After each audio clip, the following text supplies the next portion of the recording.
Hello student, कैसे आप hope अच्छे होंगे। तो आज हम डिस्कस करने जा रहे हैं ओम्स लॉ के बारे में। ठीक है, ओम्स लॉ जो है एक रिलेशन बताएगा हमें वोल्टेज और करंट के बीच में। ठीक है, वोल्टेज एंड करंट के बीच में है एक रिलेशन हम निकालने की कोशिश जो वो करेंगे। ठीक है, तो यहाँ पे देखो एक सर्किट डायग्राम मैंने ली हुई है।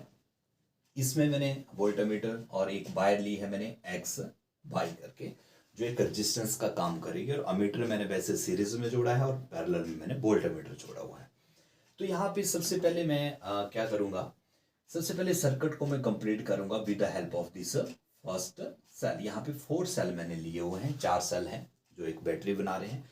तो मैंने सबसे पहले फर्स्ट इसको कनेक्ट करना है। फर्स्ट सेल को मैं यहाँ पे कनेक्ट करूँगा और फिर मैं वोल्टमीटर और अमीटर में जो है वो रीडिंग देखूंगा। तो फर्स्ट केस में मैं देखूंगा V की वैल्यू देखूंगा और I की वैल्यू देखूंगा, वोल्टेज की वैल्यू देखूंगा और करंट की वैल्यू जो है इसमें मैं देखूंगा। तो मैंने जैसे इसमें फर्स्ट सेल को कनेक्ट किया तो मैंने वोल्टमीटर में और अमीटर में वोल्टेज की और करंट की वैल्यू जो वो मैंने देखी। ठीक है, फॉर एग्जांपल ये मैंने देख ली 1.5 और यहाँ पे मैंने देख ली 3 फॉर एग्जांपल, है ना।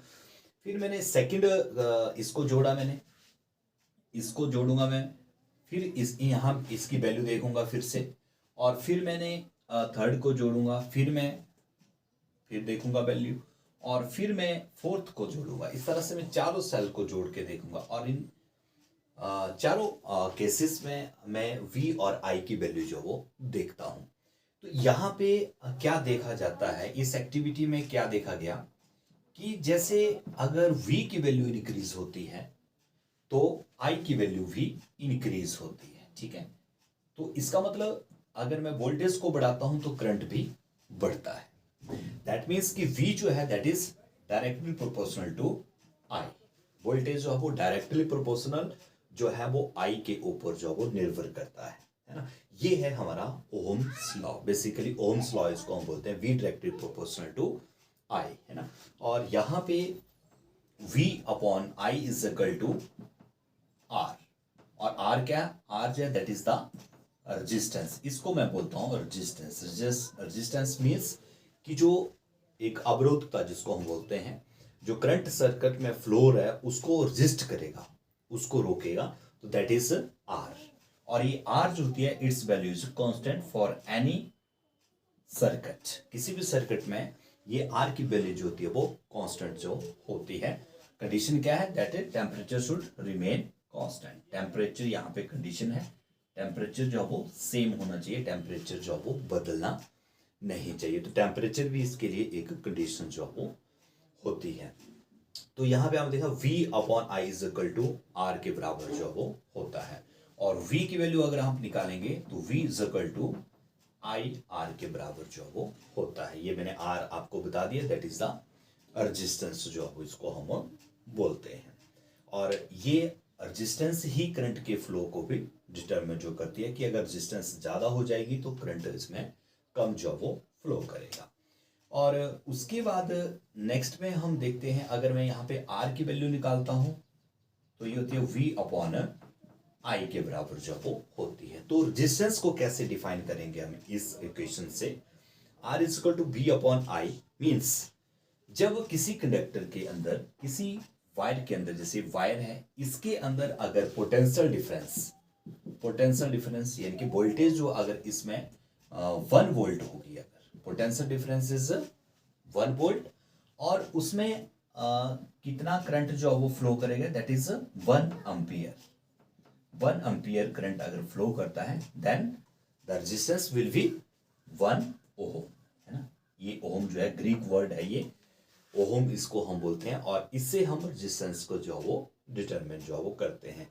तो आपके पास V किसके बराबर, R किसके बराबर आ गया, यानी कि R दैट मीन्स कि ohm is equal to 1 volt upon 1 ampere के बराबर जो वो हो जाता है। तो इससे हम रेजिस्टेंस भी हम इसकी निकाल सकते हैं, है ना। और उसके बाद अगर आपने I की वैल्यू निकालनी है, जैसे I की वैल्यू निकालनी है आपने, तो I किसके बराबर होगा, V अपॉन R के बराबर जो वो होता है। I, that is the current, that is the ratio of voltage upon resistance, है ना।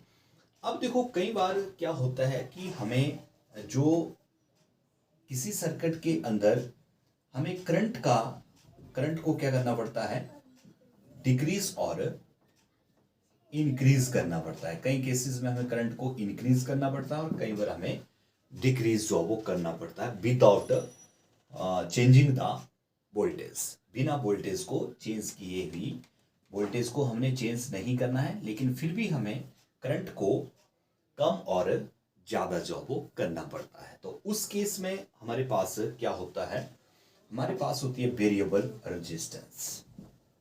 ठीक है, एक सर्किट में हम क्या लगा देंगे, वेरिएबल रेजिस्टेंस जो हम लगा देते हैं। वेरिएबल रेजिस्टेंस को हम क्या बोलते हैं, और इसको हम बोलते हैं रियोस्टेट। ठीक है, वेरिएबल रेजिस्टेंस के लिए हम उसको हम बोलते हैं रियोस्टेट, जो वो हम इसको बोलते हैं। तो इस जैसे सर्किट डायग्राम है ना हमारे पास, इसमें हम रियोस्टेट जो वो लगा सकते हैं, जिसको हम इस तरह से रिप्रेजेंट जो वो करते हैं ना, इस तरह से हम उसको रिप्रेजेंट करते हैं रियोस्टेट। तो रियोस्टेट क्या करता है, इस रेजिस्टेंस को क्या करता है, इंक्रीज करता है और डिक्रीज जो वो कर देता है विदाउट डिस्टर्बेंसिंग ऑफ वोल्टेज। तो बिना वोल्टेज को डिस्टर्ब किए बिना जो है वो रेजिस्टेंस को कम और ज्यादा जो है वो आपका रियोस्टेट जो वो कर सकता है। तो ये तीन इक्वेशन आपके लिए बहुत इंपॉर्टेंट है। यहाँ पे अगर आपको अगर न्यूमेरिकल वगैरह जो है वो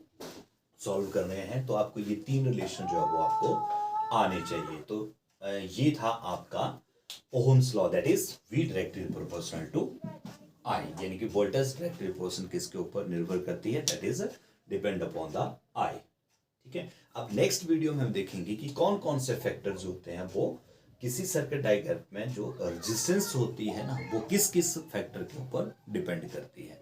तो होप है कि आपको ये ओहम्स लॉ क्लियर हो गया हो। तो आज के लिए बस इतना ही। Thank you.